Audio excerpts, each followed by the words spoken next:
महाराष्ट्र से इस वक्त की बेहद बड़ी खबर सामने आ रही है। दावे किए जा रहे हैं कि अब महाराष्ट्र नवनिर्माण सेना बीजेपी के साथ गठबंधन कर सकती है। इसी को लेकर कुछ ही देर में एमएनएस के प्रमुख राज ठाकरे एक प्रेस कॉन्फ्रेंस भी करने वाले हैं। जी हाँ, दरअसल आपको बता दें कि हाल ही में महाराष्ट्र नवनिर्माण सेना के अध्यक्ष राज ठाकरे ने बीजेपी के प्रदेश अध्यक्ष आशीष शेलार से मुलाकात की है। आशीष शेलार से मुलाकात के बाद राज ठाकरे अब प्रेस कॉन्फ्रेंस में एक बड़ी घोषणा कर सकते हैं।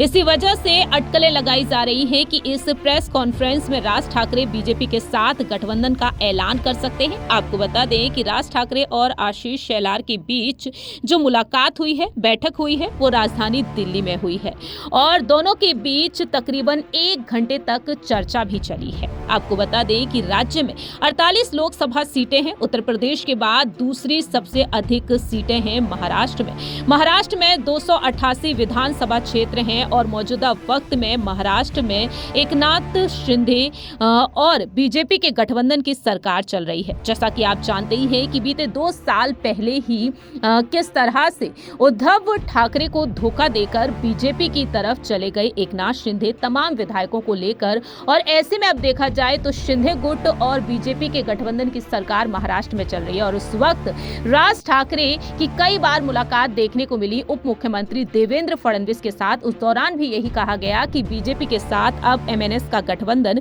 हो सकता है। आने वाले समय में देखना होगा क्या वाकई में एमएनएस और बीजेपी का गठबंधन होगा, क्योंकि देखा जा रहा है कि लोकसभा चुनाव नजदीक है और ऐसे में पाला बदलते हुए कई दिग्गज नेता नजर आ रहे हैं। तो कई राजनीतिक दल जो हैं वो एनडीए में शामिल होते हुए देखे जा रहे हैं। हाल ही में बिहार में एक बार फिर से जेडीयू बीजेपी के साथ आई है और ऐसे में अब देखा जाए तो महाराष्ट्र में एक बड़ा खेल अब राज ठाकरे भी कर सकते हैं और ये वाकई में किसी झटके से कम नहीं माना जा सकता है उद्धव ठाकरे के लिए। इस खास रिपोर्ट में इतना ही। तब तक के लिए आप देखते रहिए नेक्स्ट 9 न्यूज।